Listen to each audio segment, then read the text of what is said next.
స్త్రీ నిజంగానే అద్భుతమైన ప్రతిభ కలిగిన వ్యక్తి. అడవిలో ఎక్కడైనా ఆశ్రయం నిర్మించాలంటే ఇతనికంటే బాగా చేయగలవారు చాలా అరుదు. ఈరోజు కూడా అతను కొత్త ప్రదేశం కోసం ప్రయాణం ప్రారంభించాడు. మార్గం మధ్యలో ఒక భారీ చెట్టు అతని దృష్టిని ఆకర్షించింది. కొద్దిసేపు పరిశీలించిన తర్వాత చెట్టుకున్న కొమ్మలన్నింటినీ తొలగించి చెట్టు రంధ్రంపై ఒక సమతల ఉపరితలాన్ని జాగ్రత్తగా చెక్కడం ప్రారంభించాడు.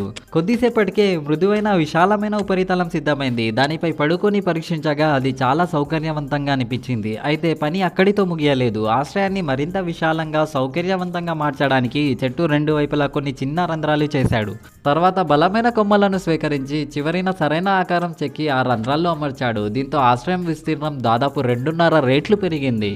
ప్రధాన నిర్మాణం పూర్తయ్యాక గోడల కోసం మరిన్ని కొమ్మలను సేకరించడం ప్రారంభించాడు. అదనపు భాగాలను కత్తిరించి ప్రతి కొమ్మలను తాడుతో బలంగా కట్టాడు. ఓర్పుతో జాగ్రత్తగా పనిచేస్తూ కొద్దిసేపట్లోనే 2 గోడలను పూర్తి చేశాడు. నిర్మాణం బలంగా తయారైంది కాబట్టి దానిపై నిలబడి నృత్యం చేయగలిగేంత దృఢంగా ఉంది. ఆశ్రయాన్ని మరింత అందంగా తీర్చిదిద్దేందుకు అంచులు మూలాలను శ్రద్ధగా చెక్కాడు. ప్రవేశద్వారం కోసం ఫ్రేమ్ తయారు చేస్తుండగా ఒక చిన్న ప్రమాదం జరిగింది. అదృష్టవశాత్తు అతను వెంటనే పరిస్థితిని అదుపులోకి తెచ్చి తాడుతో బిగించి పనిని పూర్తి చేశాడు. ద్వారం ముందు అమర్చిన తర్వాత చిన్న కొమ్మలను అందమైన వంపుతో కట్టి ప్రత్యేకమైన అలంకరణను రూపొందించాడు. కానీ దానిని ఎంత చూస్తున్నాడో అంతగా అది ఎక్కడో చూసినట్లుగా అనిపించింది. అందుకే మరో వృత్తాకార నిర్మాణాన్ని తయారు చేయాలని నిర్ణయించుకున్నాడు.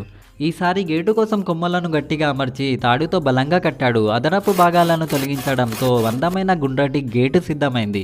ఇప్పుడు ఆశ్రయం నిజంగా నివసించదగినదిగా మారాలంటే గోడలను పూతవేయడం అవసరం. అందుకోసం హ్యారీ దాదాపు కిలోమీటర్ల దూరం వెళ్ళి మట్టిని తీసుకొచ్చి దానితో ఎండిన గడ్డిని కలిపి బాగా మిశ్రమం తయారు చేశాడు. ఆ మిశ్రమంతో ఆశ్రయంలోని ప్రతి చిల్లు రంధ్రాన్ని పూడ్చి పూర్తిగా గాలి చొరబడని విధంగా మార్చాడు. వరండాకు పూత పూసిన తర్వాత లోపలికి వెళ్ళి పరీక్షించాడు. అది చాలా సౌకర్యవంతంగా ఉన్నప్పటికీ అది రంగు రూపం కొద్దిగా భయంకరంగా కనిపించింది. అందుకే సమీప అడవి నుంచి విలువైన కాయని సేకరించాడు.